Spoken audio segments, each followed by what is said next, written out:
अस्सलाम वालेकुम, मैं हूं जावेद लिगरी और आप देख रहे हैं मेरा यूट्यूब चैनल। अंगूठे चूमना कैसा अमल है? लोग अंगूठे चूमते हैं, हम खुद भी अंगूठे चूमते हैं, मगर हम क्या पढ़ के अंगूठे चूमते हैं? नबी करीम सल्लल्लाहु अलैहि वसल्लम का दरूद शरीफ जब पढ़ा जाता है या हम खुद पढ़ते हैं तो उस वक्त हम अंगूठे चूमते हैं, या आज़ान मिल रही होती है उस टाइम जब अशहदु अन्ना मोहम्मद रसूलुल्लाह कहा जाता है, उस टाइम हम अंगूठे चूमते हैं। नबी करीम सल्लल्लाहु अलैहि वसल्लम का नाम जब आता है तो उस वक्त हम अंगूठे चूमते हैं। कुछ लोग जो हैं अंगूठे चूमने को बिदअत कहते हैं। हम फाइनली हमें जो है डॉक्टर ताहिर कादरी ने बता दिया है कि अंगूठे चूमना कैसा अमल है। आइए सुनते हैं। अब हम अंगूठे चूमते हैं, तकबील उल इबाहमैन। मैंने एक से दो तीन मिसालें दे दी। अब पूरे आलम अरब में जाएं, कोई अंगूठे नहीं चूमता। मैं खुद चूमता हूं। अब मैं इसलिए साथ बता देता हूं, कोई ये ना समझे कि शायद मेरा अंगूठे चूमने का अमल नहीं है। मैं तो अंगूठे वो चूमता हूं कि कोई सुन्नी नहीं चूम, कोई बरेलवी नहीं चूमता होगा। आप पूछेंगे जी आप कौन से चूमते हैं कि कोई बरेलवी नहीं चूमता? सुने, कुल उलमा अहले सुन्नत अंगूठे चूम के क्या पढ़ते हैं? सल्लल्लाहु ताला अलैहि या रसूल अल्लाह और कुर्रतु ऐनी बिका या रसूल अल्लाह। ये तरीका है। अब जो मैं पढ़ता हूँ वो भी सुन लें। अब दुनिया तो नहीं सुन रही होती ना, लाउड स्पीकर पे तो नहीं पढ़ता, तो मैं पढ़ता हूँ तो मेरे आका सुनते हैं, अल्लाह सुनता है। मैं क्यों कहा कि उस तरह के चूमता हूँ कि कोई नहीं चूमता? मैं जब अंगूठे चूम के करता हूँ, दूसरी बार कुर्रतु ऐनी बिका या रसूल अल्लाह, फिर दूसरा जुमला पढ़ता हूँ कुर्रतु ऐनी बे नाले का या रसूल अल्लाह, कुर्रतु ऐनी बे तुरबत नाले का या रसूल अल्लाह, फिर कहता हूँ कुर्रतु ऐनी बे तुरबत न्याल अहले बैत का या रसूल अल्लाह, फिर कहता हूँ कुर्रतु ऐनी बे तुरबत न्याल असहाब का या रसूल अल्लाह। सातवां जुमला बोलता हूँ कुर्रतु ऐनी बे तुराब मदीनत का या रसूल अल्लाह।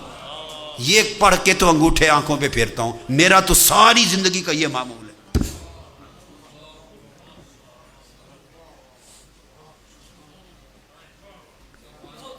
तो मैं तो मदीना के कुत्तों के पाँव के साथ लगी हुई गर्द के साथ भी आंखों को कुर्रत कह दूं।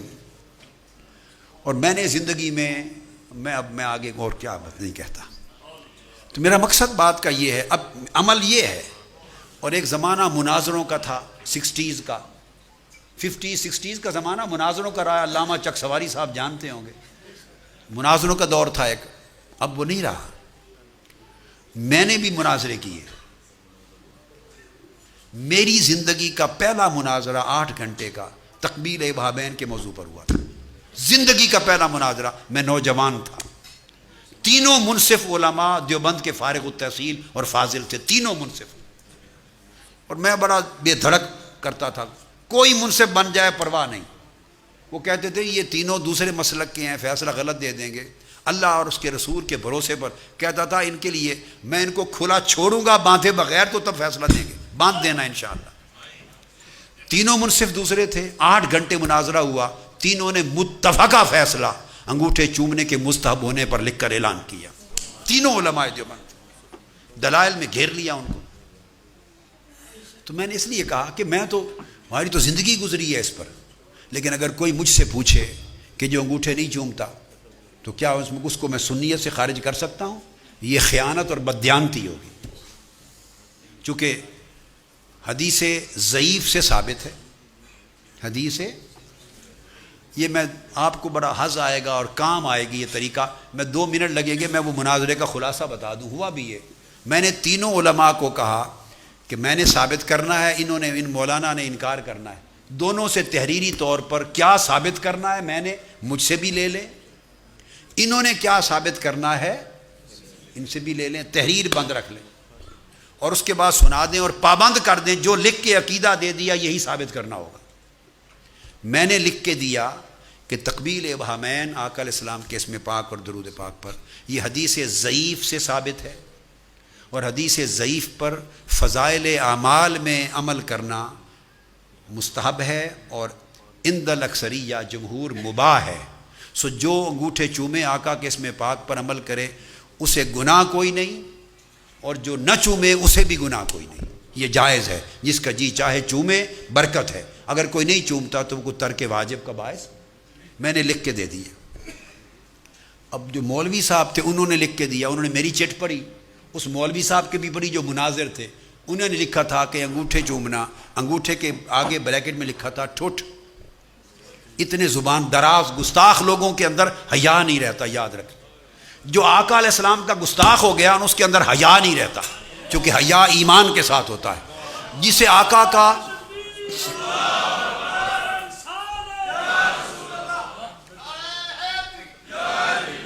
علیہ السلام کا حیا نہیں ہے اس میں ایمان تلاش کرنا بے وقوفی ہے. بے ایمان اور بے حیا ایک ہی شخص کے دو عنوان ہیں.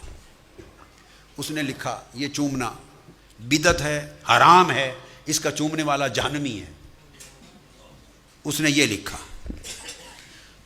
اس کا پڑھ کے سنا دیا، پھر میرا پڑھ کے سنا دیا. جب اس نے میرا پڑھ کے سنایا تو مولوی صاحب وہیں گرم ہو گئے، ان کی تو موت واقع ہو گئی. میں تو مناظرے کا اینڈ بھی دیکھ رہا تھا. بس اس کے بعد وہ کھڑے ہوئے، انہوں نے کہا کتابیں نکالی، یہ حدیث ضعیف ہے. میں نے روک دیا، میں نے کہا حدیث کا ضعیف ہونا یہ نزاعی مسئلہ ہی نہیں ہے، یہ مابین ہم دونوں کے ہاں متفقہ بات. وہ جو کتاب اٹھائیں ثابت کرنا چاہتے تھے کہ یہ حدیث ضعیف ہے. میں نے دعویٰ میں لکھ کے دے دیا تو میں نے کہا اس پر تو کوئی مناظرہ ہی نہیں ہے، میں نے خود لکھا ہے ہاں حدیث ضعیف ہے، اسے ثابت کرنے کی ضرورت نہیں. اب اس کے پاس پورے 8 گھنٹے کے لیے مناظرے کا کرنے کا کچھ بچا ہی نہیں. اس نے ثابت یہ کرنا تھا کہ ضعیف ہے.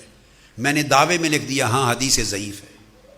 اب آگے لکھا تھا حدیث ضعیف پر عمل کرنا فضائل میں یا فضائل اعمال میں جائز ہے. میں نے کہا اس پر مناظرہ ہوگا، میں اصول حدیث کی کتب سے ثابت کروں گا کہ ضعیف حدیث پر عمل کرنا جائز ہے، یہ ثابت کریں کہ جائز نہیں ہے، اور یہ ثابت کریں کہ یہ بدعت ہے، حرام ہے اور باعث جہنم ہے، ثابت کریں. میں ثابت کروں گا مباح ہے اور مستحب ہے. 8 گھنٹے اب ان کے پاس کچھ بچا نہیں، بس ایسے ہی وہ پریشان رہے. 8 گھنٹے کے بعد وہ علماء جو ہی وہ حدیث کو ضعیف لکھتے میں کہتے یہ بحث نہیں. یہ 8 گھنٹے کے بعد انہوں نے متفقہ فیصلہ دے دیا. تو یقیناً ویڈیو آپ نے پوری دیکھی ہوگی. ویڈیو اچھی لگے تو میرے چینل کو سبسکرائب کریں. انشاءاللہ ملیں گے اگلی ویڈیو، تب تک کے لیے اللہ حافظ.